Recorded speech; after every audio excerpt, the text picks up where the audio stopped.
All right, everyone, welcome back to the channel. So in today's video, we're going to be discussing the, what is it called? The Connecticut Against Gun Violence group. And they just did a big press conference here on January 29th.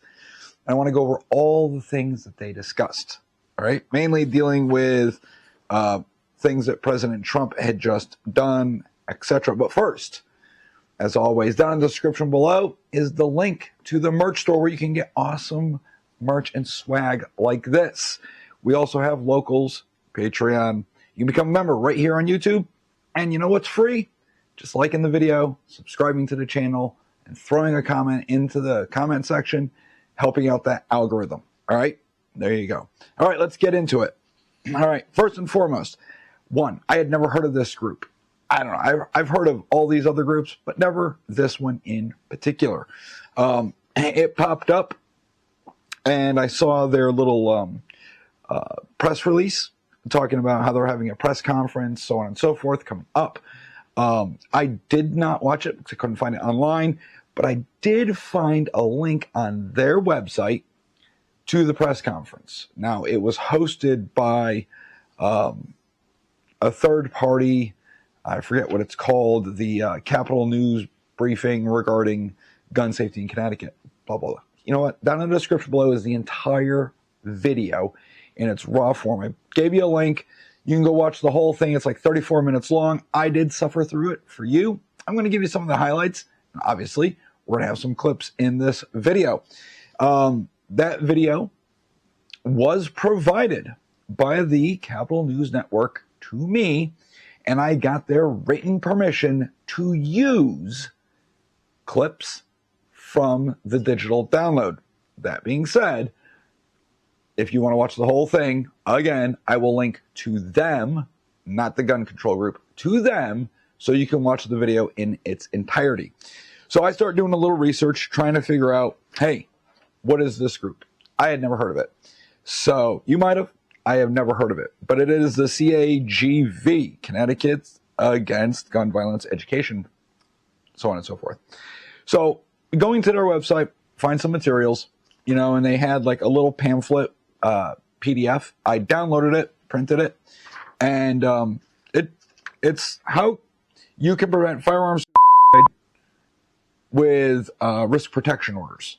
All right. So they offer this little pamphlet out, and on the other side, it lists all the criteria. So how the process works, what is a risk protection order, all those things. And I apologize if I censor some words out. That is because YouTube loses their minds if I use that word. So I'm sorry about that. All right. This is basically a roadmap on how to red flag somebody. And they list all the reasons why you could red flag somebody. I mean, there's a ton of them out there, but you as an individual, the person poses a risk to imminent personal injury, to harming themselves, herself, or anyone else. A person has access to a tool, and let's see, there is no reasonable alternative to keep them from causing harm. Things like they made recent threats, commented acts of violence towards himself, herself, or anyone else, committed recent acts of cruelty to animals, recklessly used, display, or brandish the said tool, a history of use or attempted use or threatening of physical force, a history of involuntary commitment in a hospital for people with psychiatric disabilities, or a history of illegally using controlled substances or abusing alcohol, all of those things. And it says other measures to help prevent unsubscribing to life. And on the surface, you're like, okay, I think that's pretty important. We really should have, you know, an idea of what to look for, because we don't want people hurting themselves. We don't want people hurting others. That being said, we all know that the red flag law in Connecticut is widely abused. It constitutes how you feel, or the person who's red flagging you feels at that moment. They just have to feel like you're a threat to yourself or others. Recently, I had a gentleman I was talking with. He got red flagged because his 4 cords of firewood were about a quarter inch over the property line, and his neighbor didn't like it. So his neighbor red flagged him. And that was a 3-year process. All right, so let's get into this actual press conference. So it's going to start off with Melissa Kane, board chairman of Connecticut Against Gun Violence, who introduces Lieutenant Governor Susan Bysiewicz. Okay, Connecticut's response to the closure of the White House Office of Gun Violence and Prevention is what they're mainly discussing.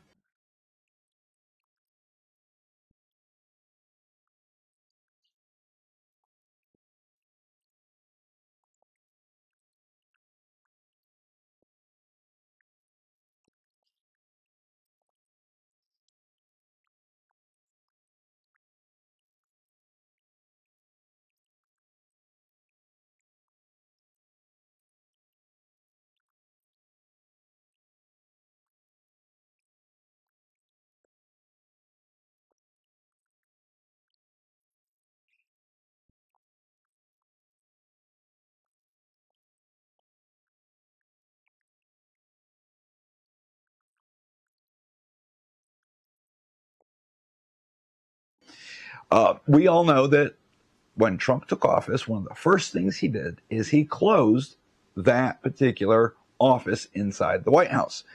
Joe Biden had created this, and as soon as Trump took over, he got rid of it because it really served no purpose except to basically curtail our rights and such. And we'll get into all of that. All right, so Lieutenant Governor, she's going to take the stand, and she goes on to thank like Moms Demand Action, Newtown Alliance, and the CAGV, which is the Connecticut Against Gun Violence group.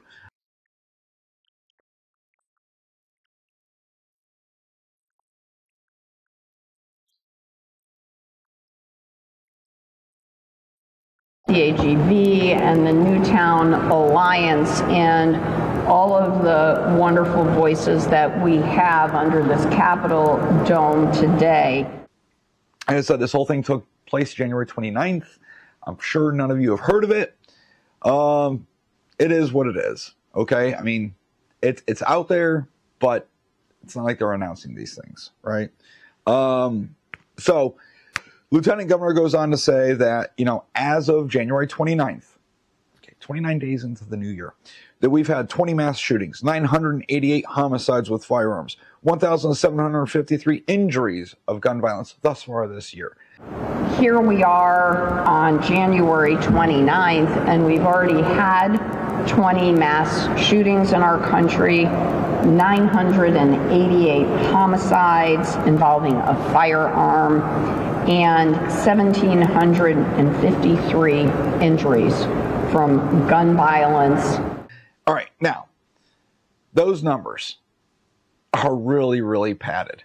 When you go into what they call the mass shooting, you got to look at what they're using to meet that criteria.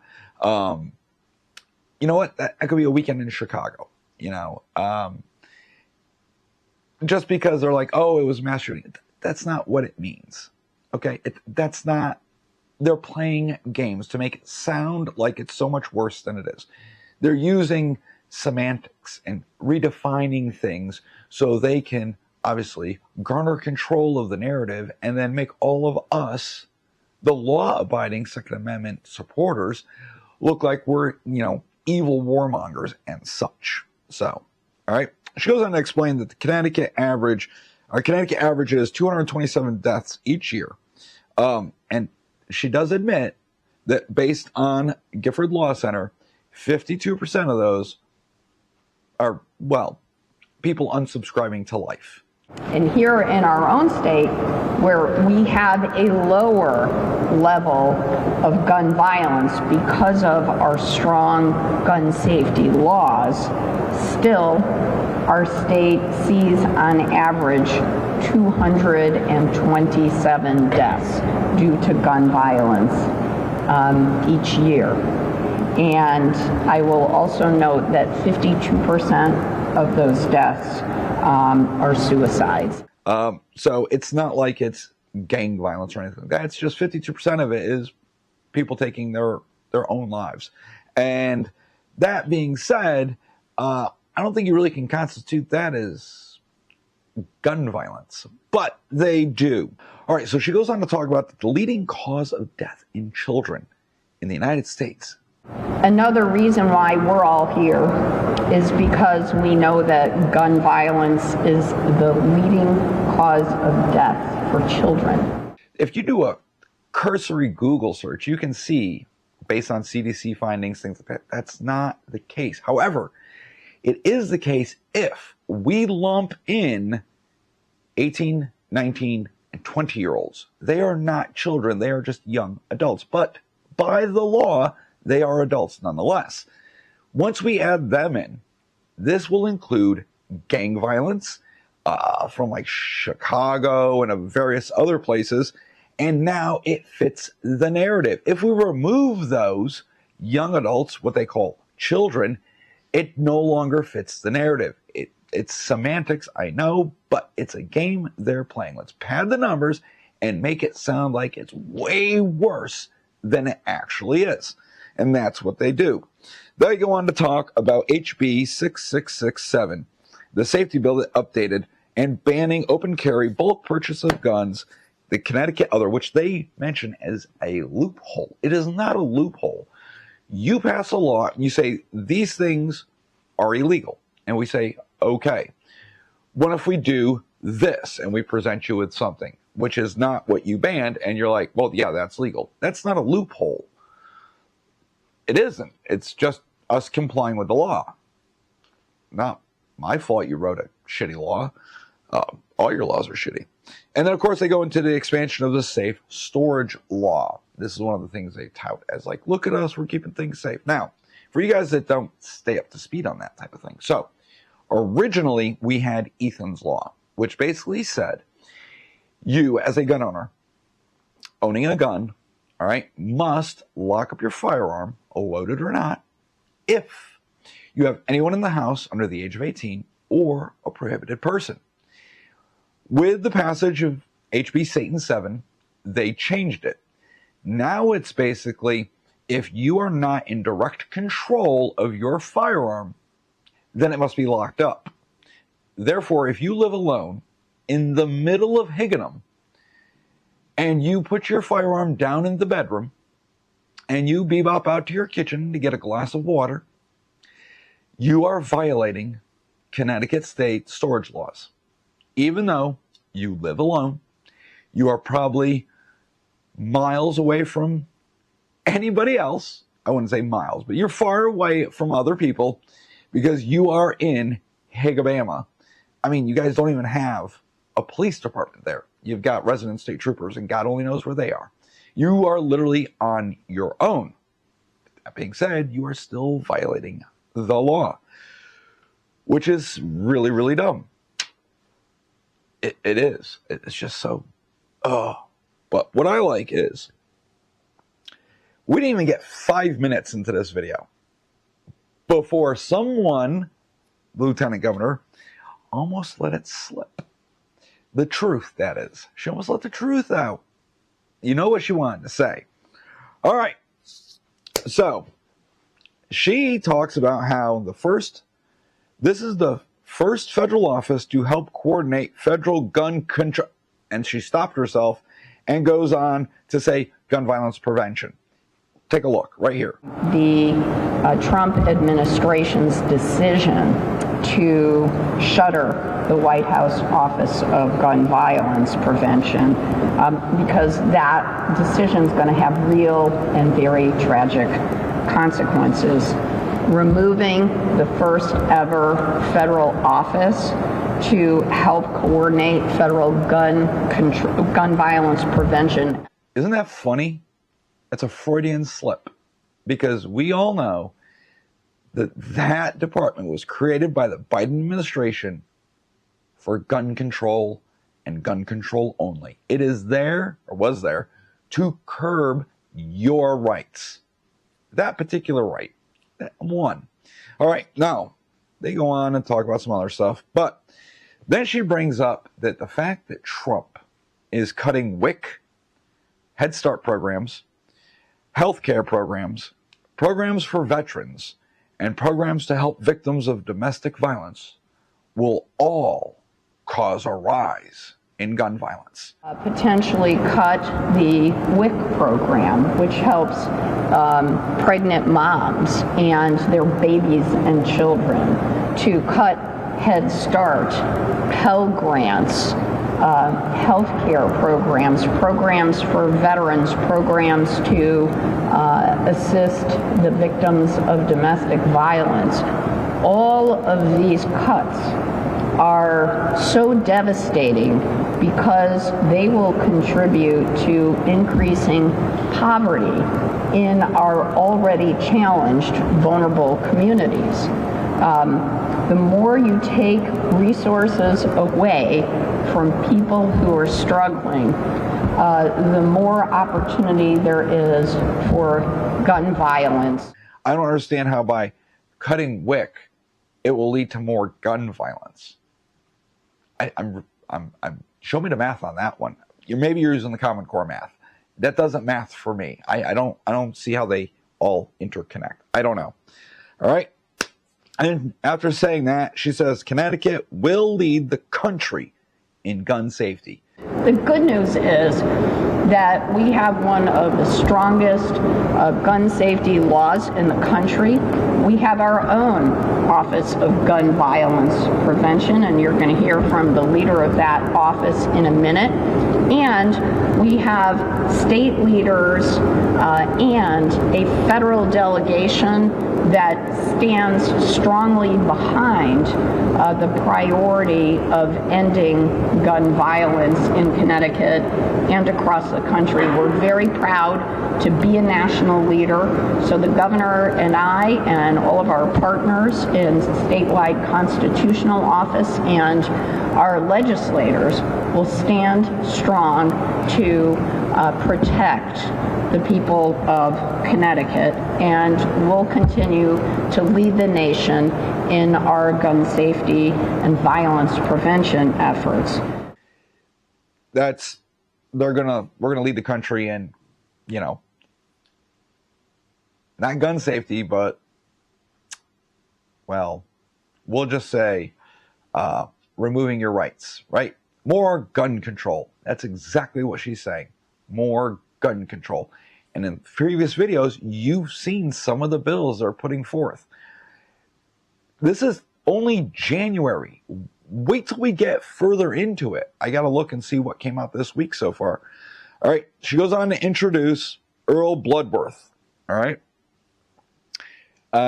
He says in 2024, gun violence in the 300 most populated, he says gun-related homicides, okay, in 300 most populated U.S. cities declined by 15%. So, grand risings and greetings to everyone. I stand before you today with a message of progress, urgency, and an unwavering commitment. For the first time, we are seeing tangible results in the fight against gun violence.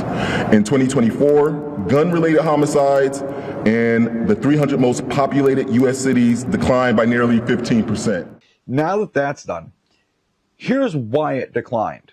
Because we now know that places like New York, Chicago, LA, San Francisco, and I can keep naming cities, they just stopped reporting their crime to the FBI. That's why during the election, when they were doing the run-up to it, and you had Biden and then other Democrats come out and say, you know what? Crime is down. And Trump, during the debates, was like, no, it's not. And they're all like, oh, fact check, you're a liar, blah, blah, blah. Then it turns out, no, he was telling the truth. Yeah, because all these cities don't report their crime to the FBI, which, yeah, would then lower the crime number because nobody's reporting these crimes. But if you add those in that weren't reported, you're going to see crime is up. Then Earl goes to talk about how unsubscribing to life via Firearm from 23 to 24 is actually up 30%. It's a tragedy. You can see it right here. One of the most alarming trends we face is the rise of death by firearms for suicide. From 2023 to 2024, that increased 30%. So I watched this whole thing and I kept stopping it and making notes. All right, so he goes on to say, to continue reducing gun deaths, that we need to invest in mental health. I would agree. We need to invest in mental health. We've all been screaming this for years. We have a mental health crisis in our country. And it goes all the way back to the 80s when Reagan shut down the institutions. And then they just flooded the streets with these people. You can see them everywhere across our nation. And we're doing little to nothing. And I mean the politicians are doing little to nothing to help these people. They just catch and release them. And they're on the streets. All right. These people do not want help. These people have serious, serious problems. I mean, they're everything from, you could say, a veteran suffering from PTSD all the way up to the schizophrenic who refuses to take their meds because they think everything is okay and everything's hunky-dory. They don't need their meds, things like that. We also need to invest in educating the public about and enforcing safe storage laws. Okay, I'm going to break that one down. One, educating the public about safe storage laws. How about we educate the public on firearms safety? How about Americans, since it is your Second Amendment right, you should voluntarily, no one should be forced to, voluntarily take a gun safety course. Now, in Connecticut, we actually have written in law that teenagers, while in high school, should be taking a gun safety course. It was part of a wider gun package they passed a couple of years back. No school does it. The curriculum is written. This program is fully funded. But boards of education, all of this stuff, nobody wants to implement it. As far as I know, as of today, not a single school offers a gun safety course for students or teenagers, teaching them that, guns are not toys, guns are dangerous, and the basic safety course. They're not doing it. They don't want to implement it. And I'm sure if they tried, you'd have a bunch of people just crying about it. Oh my God, blah, blah. We're trying to help people. We're trying to save lives. We did this as a compromise, and they just like, yeah, no, we're going to give you all the bad stuff, and we're not going to let any of the good stuff in. And to enforce safe storage laws. Again, if you live alone, you put your gun down in your bedroom, and you walk into your kitchen, you are violating that law. Now, if you have small children, I don't think it should be mandated, but I do believe that it is your responsibility as the adult to lock your firearms up, whether they're loaded or not, and keep them out of the hands of children, people that might want to break into your home, etc. Now, that being said, once your children are old enough to understand the do's and the don'ts, and they have the cognitive ability to understand firearms safety, you should teach them. You really, really need to expose them to it. Don't hide it from them. Don't pretend it doesn't exist, because curiosity will get to them. We all know that children snoop. They are very curious, and when they find it, they don't know anything about it, and bad things happen, and we're trying to prevent that. So we're going to teach them safety, teach them where to place their finger, how to do the press check to ensure that it's not loaded, things like that. Now, there is tons of educational material out there. All right, so if you're a gun owner and you have young children and you're trying to approach this subject, the NRA has the Eddie Eagle program. It's dated, but it's doable. It's not that bad. USCCA has pretty good curriculum when it comes to introducing firearms to children. I know I am a little biased. I am an actual instructor for this. And when we're teaching the children's safety course, it is geared toward children, not so much the parent. It's supposed to go over all the parts of the gun, the do's, the don'ts. What do we do when we find one? What do we do if we see one, etc.? It's good. So if you ever come across one of these classes that are offered and you have young children, I would recommend you take the class. Now, granted, usually these classes are free, so no harm, no foul. You show up for an hour or two with your kids and you go through the safety course. They're actually pretty good. All right, now they go to introduce a chap named Kevin Borup. He's the executive director of Connecticut Children's Injury Prevention Center. He's going to cover some Hartford shooting stats. I mean, come on, it's Hartford. We all know that Hartford has tons of shooting. And then he's going to list all the groups that they work with. I'll put it up right here. I've had the privilege of working to build the Hartford HFIP Strengthening Collaborative, a coalition of Connecticut Children's, Trinity Health of New England, Hartford Healthcare, Hartford Communities That Care, Compass Youth Collaborative, Mothers United Against Violence, and ROCA, with the support and partnership of the City of Hartford.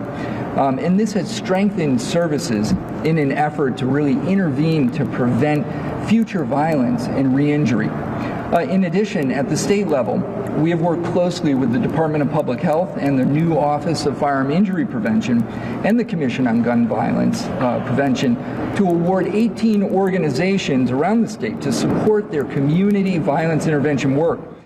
All right, now that we're back to me, how come none of these groups, none of these departments or agencies ever work with groups like the NRA, the FPC, the GOA, the USCCA, so on and so forth? There's a bunch of groups out there, mainly the CCDL because they're in Connecticut. It's because they work with the anti-gun groups because, well, that's part of the narrative. They don't want you to have your guns and they're trying to ban them. If they worked with some of the pro-right groups, the pro-gun groups like CCDL, FPC, GOA, etc., well, it would kind of deflate all of their stats and narratives that they're putting forth to basically remove guns from society. I would really love to see them work with pro-gun groups. You know why? Because I think pro-gun groups literally are all about safety. They want responsible, safe gun owners out there. Those are the people that join these groups. We're not the, morons out there causing, strife and doing bad things. 99.999% of us are law-abiding citizens, and we go about everything lawfully and as safely as possible. I like this one. He starts listing off all the programs that they utilize for inner cities, like mainly Hartford, New Haven, and of course Bridgeport, all to curb gun violence. And that's it. I mean, he might mention Stamford, things like that. But, they're not pushing any of this stuff in towns like Farmington, Fairfield, Greenwich, Higginham, Wallingford, Uncasville, Oxford, Woodstock,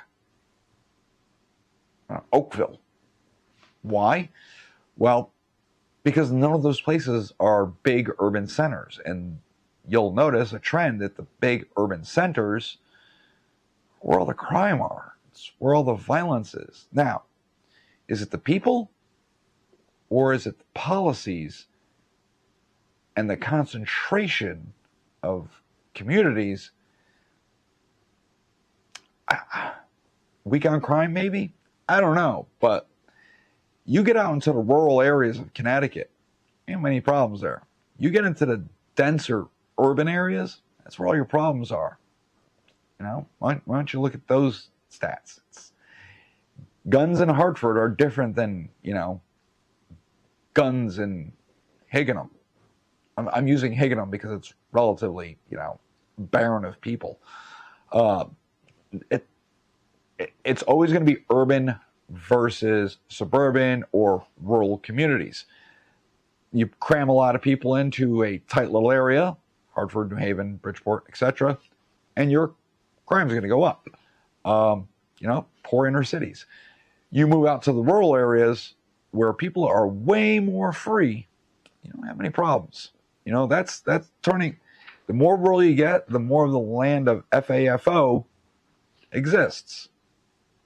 All right, now, when they're done talking about all that, okay, because, you know, it's a community rot problem, which they don't want to address, Lieutenant Governor comes back up and talks for a little while. And they're going to cover things like, they're going to tout off about the Safer Community Act, which is, you know, Biden in 2022.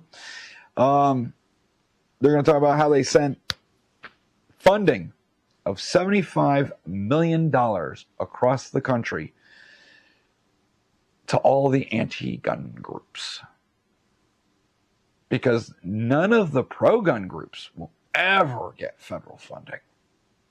Ever. It's funded by people like you and me. That's why they're always bugging us for money. I mean, the NRA really bugs us for money, which really I don't like. But FPC, GOA, CCDL, all of these groups, they need our support. And if you can afford it, I ask that you support them, you know, any way you can. This one individual talks about how the state will actually fund their group. They talk about how the governor and the Connecticut legislature used ARPA money to support all these anti-gun groups, right? Helping at-risk youth for gun violence. Now, what is ARPA? ARPA is the American Rescue Plan. That's Biden, 2021. So again, more federal funding to anti-gun groups across our nation. At the end of this video, by all means, go watch the entirety of their video. But what are they basically wanking about? What are they wanking about? I'll tell you this. The fact that Trump closed out office. That's what they're whining about. Somehow a office that existed for 6 months, all of a sudden we can't live without it. You got to look at what their agendas are. All their agendas are to get rid of guns. It's that simple.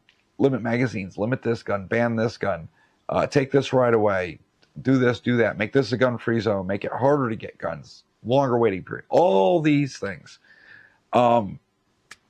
None of them are like, hey, let's educate the populace on gun safety. Let's educate them on the truth. It's always, how can we manipulate numbers to make it look way worse and to scare the public, the general public, the vast majority of them. Guys, they have no idea about guns. They believe the things they see in the news. They believe things they see in the movies, right? I mean, literally, they think that if you suppress a gun, it's super silent. Those of us that have shot suppressed firearms know that, yeah, okay, normally if it's this loud and we suppress it, it's still this loud. You still need hearing protection. It's just not as loud, all right? It's not super duper quiet. Now, granted, you can make a firearm movie quiet by incorporating suppressors with subsonic ammunition, but then you're kind of defeating the purpose of that bullet actually being effective at doing its job because it needs the speed. And if you're not using the subsonic ammo, you're going to use supersonic ammo. Guess what? You still get the sonic crack of the bullet. It's still loud. So, I don't know. But there's people that believe this stuff. You know, sometimes it feels like it's an uphill battle. They're just going to use people's lack of knowledge and fear of the unknown to constantly push our God-given right back into the shadows and try and make it go away. These groups are not out to help us. These groups are not out to make society any safer. I really don't understand their motivating factor. Power? I mean, I understand that if you're a victim of gun crime or gun violence, then yes, you might have, you know, emotional response to it. But honestly, your emotions don't matter. The facts do. It's not the firearm that did anything to you. It's the individual that was wielding it. So instead of going after the guns, instead of going after our magazines, going after our ammunition, going after our pistol permits, why don't you go after the criminals? Put the criminals away. Make them pay. They don't want to do that, though. They're soft on crime, okay? Of course, then comes the mental health problem. Well, just ignore it. Maybe it goes away, you know? And of course, this day and age, they're filling people up with SSRIs, and we know that SSRIs are a massive problem because they really screw up the brain chemistry.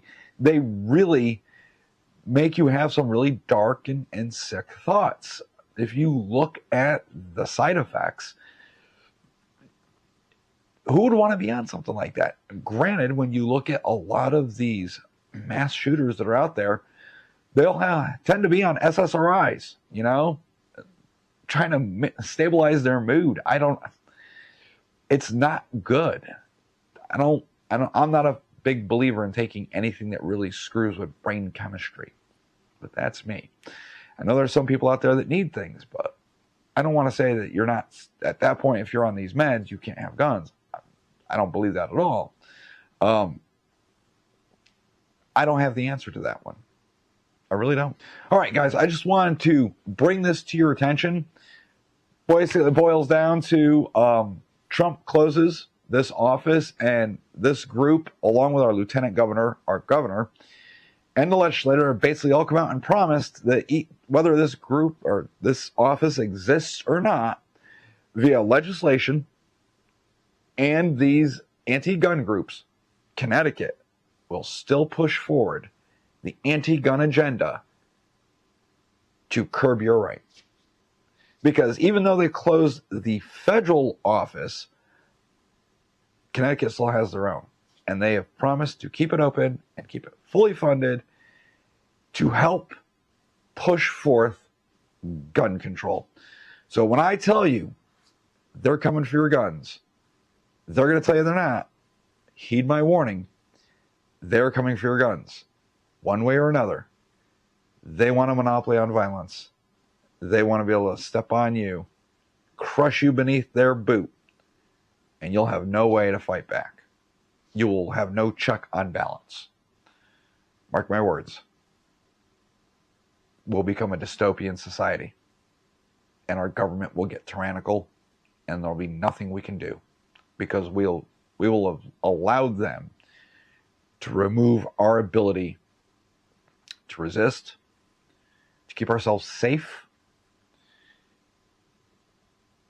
If you're a student of history, or you know your history, every time a country removes firearms from the populace for their safety, eventually they crush that populace, one way or another. It happens time and time again. So what makes you think that it wouldn't happen to us? Just go back 4 years ago, 5 years ago now, and look at what the government was willing to do to us over cooties.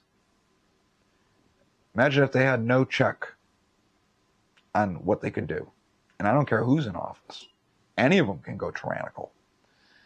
Remember, we are the check against their power. All right, that's all I have for you guys in this video. I wanted you to be aware that this was going on, that this group was out there, and they've got the support of the Connecticut governor, lieutenant governor, and our legislative body. They are coming after the guns, and they're going to pad those numbers, and they're going to make our lives a living hell. So stand by, and watch your back with these people. All right, I will see all of you in the next video. You guys have a great day.